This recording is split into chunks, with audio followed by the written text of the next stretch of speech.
এই পুরো মহাবিশ্বে আল্লাহ পাক এক ভাগ রহমত বন্টন করে দিয়েছে সৃষ্টিজীবের মধ্যে। এতে করে আপনি দেখবেন একটা গাভী তার বাচ্চার গা পরিষ্কার করে, তাই না? আর আমরা তো আমাদের বাচ্চাদের জন্য যা করি আপনারা দেখতে পাচ্ছেন। বাকি 99 ভাগ রহমত আল্লাহ রাব্বুল আলামিন তার নিজের কাছে গচ্ছিত রেখেছেন, যা দিয়ে কিয়ামতের মাঠে আল্লাহ পাক বান্দাদেরকে মাফ করবে ইনশাআল্লাহ। অতএব সর্বশেষ কথা হচ্ছে, আমরা যারা আল্লাহ থেকে দূরে আছি, হতাশ হওয়ার কোনো কারণ নেই। লা তাকনাতু মির রাহমাতিল্লাহ। নামাজ পড়ছেন না, আজকেই ফিরে আসেন। রোজা রাখেন নাই, আজকেই ফিরে আসেন। নামাজ এবং রোজা যা রাখেন নাই ক্যালকুলেট করেন, কত ওয়াক্ত নামাজ পড়েন নাই, কত মাসের রোজা রাখেন নাই, রাখার কাজা করার চেষ্টা করেন। যাকাত দেন নাই, হিসেব করেন, যাকাত দিয়ে দেন। সুদ খেয়েছেন, তওবা করে আজকেই ফিরে আসেন। জেনা করেছেন, আজকেই ফিরে আসেন। মানুষকে ঠকিয়েছেন, তার টাকা ফেরত দিয়ে দেন। সম্পত্তি জোর করে আত্মসাৎ করেছেন, ফেরত দিয়ে দেন। কাউকে গালি দিয়েছেন, গোপনে তাকে গিয়ে বলেন, ভাই আপনাকে গালি দিয়েছিলাম, আমাকে মাফ করে দিন। আজকেই ফিরে আসেন। লা তাকনাতু মির রাহমাতিল্লাহ, ইন্নাল্লাহা ইয়াগফিরু যুনুবা জামিআ। আল্লাহ পাক সমস্ত গুনাহ মাফ করবেন ইনশাআল্লাহ। অতএব তরুণ সমাজে যারা হতাশ, পাপে নিমজ্জিত আছো, নামাজ পড়ছো না, হারাম অ্যাফেয়ার্সে আছো, মাদক খাচ্ছ, এইসব অশ্লীল কাজে সময় নষ্ট করছো, বেপর্দায় ঘুরছো, হ্যাঁ, পিতামাতার সাথে রুড বিহেভ করছো, তোমার বয়সটাকে নষ্ট করছো, দিনের জন্য 3 দিন সময় লাগাতে পারলে না, কোরআন পড়া শিখতে পারলে না, কিছুই করছো না, হতাশ হয়েও না। মন থেকে, ভিতর থেকে আল্লাহকে ডাকো। মন থেকে আল্লাহকে ডেকে একটা বার আল্লাহর দিকে ফিরে এসে দেখো, ইনশাআল্লাহ তাআলা দেখবা এখানে যে শান্তি আছে, সারা দুনিয়ার কোথাও সে শান্তি পাওয়া যাচ্ছে। এবং এই শান্তি নিয়ে তুমি যদি দুনিয়ার জীবন শেষ করতে পারো, তোমার কবর হবে শান্তিময়, তোমার হাসর হবে শান্তিময়, পুলসিরাত শান্তিময় হবে ইনশাআল্লাহ। হাসতে হাসতে তুমি জান্নাতে চলে যাবে ইনশাআল্লাহ। এবং আমাদের জীবনটাকে আল্লাহ পাকের আনুগত্যে, দাসত্বে, অহংকার মুক্তভাবে তওবা ইস্তেগফারের মধ্য দিয়ে কাটাতে চাই, তাহলে আসলে কি কি পয়েন্টস আমাদের কাজ করা দরকার, জাস্ট পয়েন্টসগুলো বলছি। 1 নম্বর হচ্ছে জ্ঞান অর্জন করতে হবে। যে জ্ঞান আল্লাহ পাক আদম আলাইহিস সালামকে শিখিয়েছেন, ওই জ্ঞান চর্চা যদি আমরা বাড়াই, কোরআন সুন্নাহ ওহির জ্ঞানের চর্চা যদি আপনারা বাড়াই, ইনশাআল্লাহ, ঠিক আছে, লাগবে না 15 মিনিট, আমি 5 মিনিট শেষ করছি। ওহির জ্ঞানের চর্চা যদি আমরা বাড়িয়ে দেই, দেখবেন ইনশাআল্লাহ আল্লাহ পাক আপনার সম্মান, আপনার রিজিক, আপনার প্রতি করুণা, দয়া, মায়া, মহব্বত সব বাড়িয়ে দেবে ইনশাআল্লাহ। এটা প্রথম পয়েন্ট। প্রিয় ভাইয়েরা, যারা আজকে লেকচার শুনছেন, যারা পরবর্তীতে অনলাইনে শুনবেন, ওহির জ্ঞানের চর্চা। আমি বলছি না আপনি ডাক্তার হবেন না, ইঞ্জিনিয়ার হবেন না, জেনারেল লাইনে পড়বেন না, এই কথা আমি বলতে যাবো না কখনো। কারণ আমি জানি, আর কেউ বলুক না বলুক, অ্যাটলিস্ট আমি জানি এই ওয়ার্ল্ডকে ডিল করতে হলে বর্তমান এইসব আধুনিক জ্ঞানের কোনো বিকল্প নাই। কিন্তু এই জ্ঞানটার সাথে কোরআন সুন্নাহর জ্ঞান থাকতেই হবে। যখন এই দুইটা জ্ঞান একত্রিত হবে, ইনশাল্লাহ এই জাতিকে ঠেকানোর কেউ থাকবে না ইনশাল্লাহ। এই সহজ সরল কথাটা আমরা বোঝাতে ব্যর্থ হচ্ছি, অথবা কিছু মানুষ ইন্টেনশনালি এটাকে ঘুরিয়ে ফিরে উল্টা ব্যাখ্যা করছে। আর হ্যাঁ, এটা স্বীকার করছি, কিছু মানুষ আছে, কিছু ব্যাকডেটেড থিঙ্কিংস আছে আমাদের মধ্যে, যে আমরা আধুনিক শিক্ষাটাকে অনেক সময় গুরুত্ব দিচ্ছি না। এটা ঠিক নয়, এটা আমার মত। পরিবেশ বজায় রেখে, ইসলামী পরিবেশ বজায় রেখে আধুনিক শিক্ষায় শিক্ষিত হতে কোনো সমস্যা আছে? আর আধুনিক এই শিক্ষাগুলো অন-ইসলামিক শিক্ষা নয়। আপনি যে কোনো এডুকেশনের বেসে যান, ম্যাথামেটিক্সে যাবেন, অ্যালজেব্রায় যাবেন, আপনি কেমিস্ট্রিতে যাবেন, ফিজিক্সে যাবেন, বায়োকেমিস্ট্রি যাবেন, জ্যোতির্বিজ্ঞানে যাবেন, মেডিকেল সায়েন্স, প্রত্যেকটাতে দেখেন মুসলিমদেরকে খুঁজে পাবেন। প্রত্যেকটা গোড়াপত্তন গিয়ে আপনি দেখবেন মুসলিমদের হাতেই হয়েছে। আব্বাসীয় খেলাফত যখন ছিল, তখন এই বাগদাদ ছিল জ্ঞানের রাজধানী। ওইরকম লাইব্রেরি কি বিশ্বে আর কখনো হয়েছে? এখন আমরা মনে করছি জ্ঞানের লাইব্রেরি মনে হয়, জ্ঞানের রাজধানী মনে হয় ব্রিটেন, হার্ভার্ড, কেমব্রিজ, অক্সফোর্ড। এরা কবে এসেছে ইতিহাসে? ইতিহাস কি 100 বছরের? হাজার হাজার বছর চলে গেছে। হিস্ট্রি পড়েন। তো এখানে আমার কথা হচ্ছে একদম ক্লিয়ার, নিট অ্যান্ড ক্লিয়ার, যে আমাদেরকে উভয় দিকের জ্ঞানই অর্জন করতে হবে, বোধ কোরআন সুন্নাহ এবং আধুনিক জ্ঞান। এই দুটো জ্ঞান যখন আপনি একত্রিত করবেন, ইনশাআল্লাহ দেখবেন আল্লাহ চাইতো কোরআন এবং সুন্নাহকে হাতে নিয়ে এই বিশ্বের চ্যালেঞ্জগুলোকে ফেস করা যাবে ইনশাআল্লাহ। আল্লাহ পাক তৌফিক দান করুন, আমিন। প্রথম যেটা বিষয়, আল্লাহ পাকের রহমত পেতে হলে আল্লাহর ওহীভিত্তিক জ্ঞানের চর্চা বাড়াতে হবে। এই জ্ঞানের চর্চা বাড়ালে ব্যক্তি, পরিবার, সমাজ, রাষ্ট্র সবাইকে আল্লাহ পাক সম্মানিত করবে ইনশাআল্লাহ। আল্লাহ পাক রহম করবেন, ক্ষমা করবেন, ইনশাআল্লাহ দুনিয়াতেও সফল করবেন, পরকালেও জান্নাত দিবে ইনশাআল্লাহ তাআলা। আর আমরা তো দেখলাম আল্লাহ পাকে জান্নাত দেওয়ার জন্য একটা ঘটনা যথেষ্ট। একটা কুকুরকে পানি পান করিয়েছে, একবার খালি বলেছে আল্লাহ তোমার ভয়েই কাজ করেছি, বাস। আবার জাহান্নামে যাওয়ার জন্য একটা ঘটনা এনাফ, খালি বলেছে যে আল্লাহ তোকে মাফ করবে না, বাস জাহান্নাম। আল্লাহ পাক জানেন এন্ড অফ দ্য ডে কে জান্নাতে যাবে আর কে জাহান্নামে যাবে। অহংকারের কোনো সুযোগই নাই। এক মিনিট একটা কথা বলতে চাই যে এখন অনেক মুসলিমদের মধ্যে একটা ট্রেন্ড চলে আসছে, একটু ইসলাম প্র্যাকটিস করলেই অন্যকে আন্ডার এস্টিমেট করা শুরু করে না? এখন তো অনলাইনের যুগ, আর এখন তো কাজ করতে কোনো শ্রম লাগে না, খালি ঘরে বসে শুয়ে 2 লাইন লিখলেই কাজ শেষ। ঘরে বসে শুয়ে ফেসবুকে 2 লাইন লিখলেই কাজ শেষ। আর কনস্ট্রাকটিভ কাজের তো কোনো খোঁজ খবরই নাই।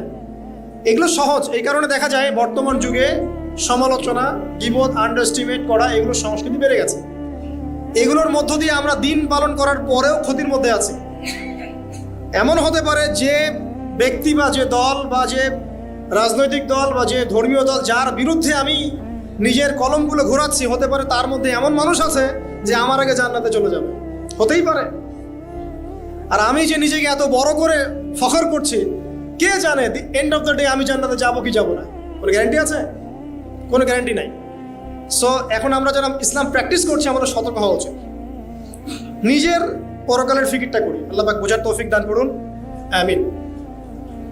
2 নাম্বার যেটা বলবো, যে রাসূলুল্লাহ সাল্লাল্লাহু আলাইহি ওয়াসাল্লামের রেখে যাওয়া যে আদর্শ এবং সুন্নত, এর চর্চা যারা বাড়িয়ে দিবে আল্লাহ পাক রহম করবে ইনশাআল্লাহ।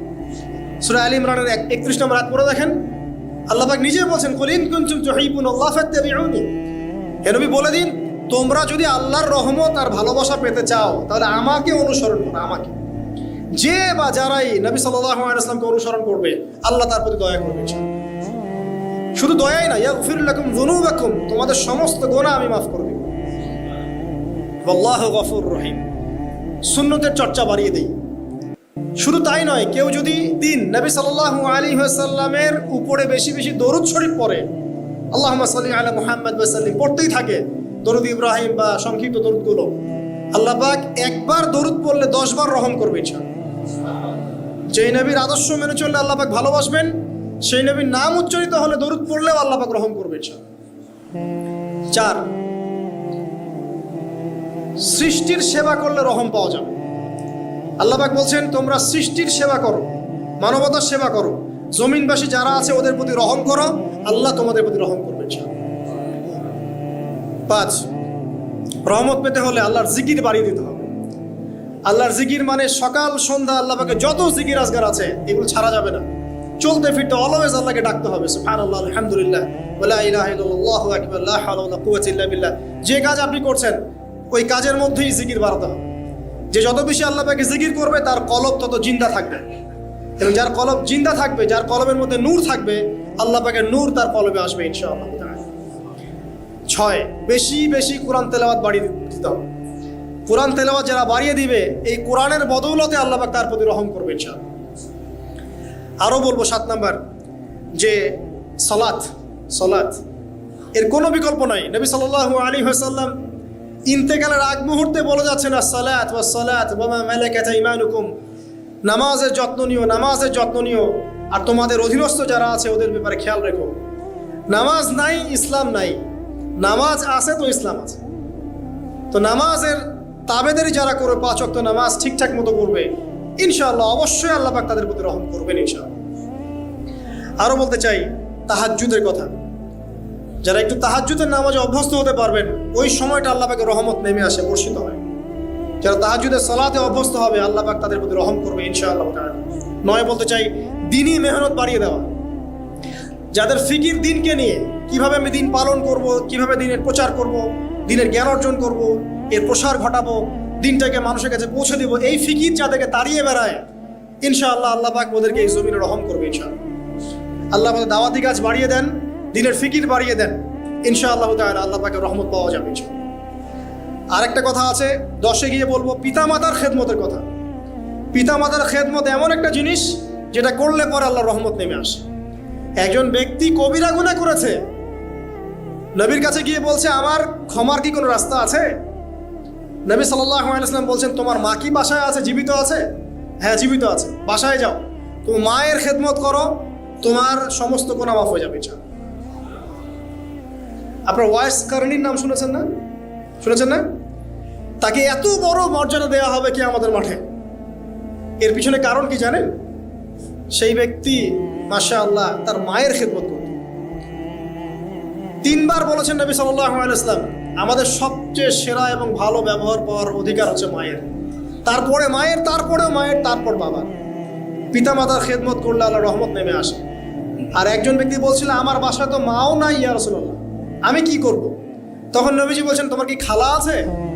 খালা বেঁচে আছে? খালা বেঁচে আছে, খালার খেদমত করো। এখনকার এই বিশ্বে দেখেন সম্পর্কগুলো কিন্তু ভেঙে যাচ্ছে।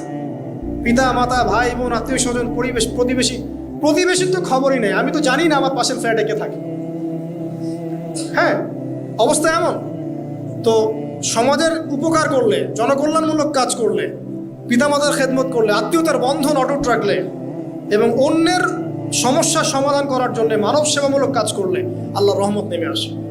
আজকে আমি 10টা বলেছি, ছাড়া আরও অনেক কাজ আছে যেগুলো নিয়মিত করতে থাকলে আল্লাহ রাব্বুল আলামিনের রহমত নেমে আসে। মোটা দাগে জ্ঞান অর্জন, মোটা দাগে নবী সাল্লাল্লাহু আলাইহি ওয়াসাল্লামের সুন্নাহ অনুসরণ, আল্লাহর ওহীর জ্ঞানের প্রচার প্রসার ঘটানো, দিনকে নিয়ে ভাবা, দিনের ফিকির করা, কোরআন তেলাওয়াত বাড়ানো, জিকির বাড়ানো, বেশি বেশি ইস্তেগফার করা, তওবা করা, বেশি বেশি ইস্তেগফার করা, আল্লাহর কাছে দোয়া করা, নামাজ তাহাজ্জুদ বাড়িয়ে দেয়া, আত্মীয়তার সম্পর্কগুলো বজায় রাখা, ঠিক আছে, আল্লাহ পাকের জমিনে দিনের প্রচার প্রসারের চেষ্টা করা, এবং সর্বোপরি ঈমান, ইসলাম এবং তাকওয়া বজায় রেখে যারা চলবে ইনশাআল্লাহ, আল্লাহ পাক এই দুনিয়াতেও তাদের প্রতি রহম করবেন ইনশাআল্লাহ, পরকালেও তাদের প্রতি রহম করবেন ইনশাআল্লাহ আযজা ওয়া জাল।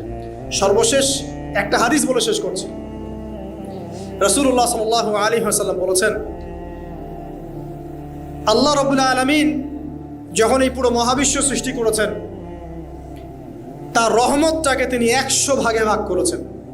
কত ভাগে? 100 ভাগে। তার অনলি একটা ভাগ, মাত্র একটা ভাগ আল্লাহ রাব্বুল আলামিন পুরো মহাবিশ্বে ছড়িয়ে দিয়েছেন, এক ভাগ।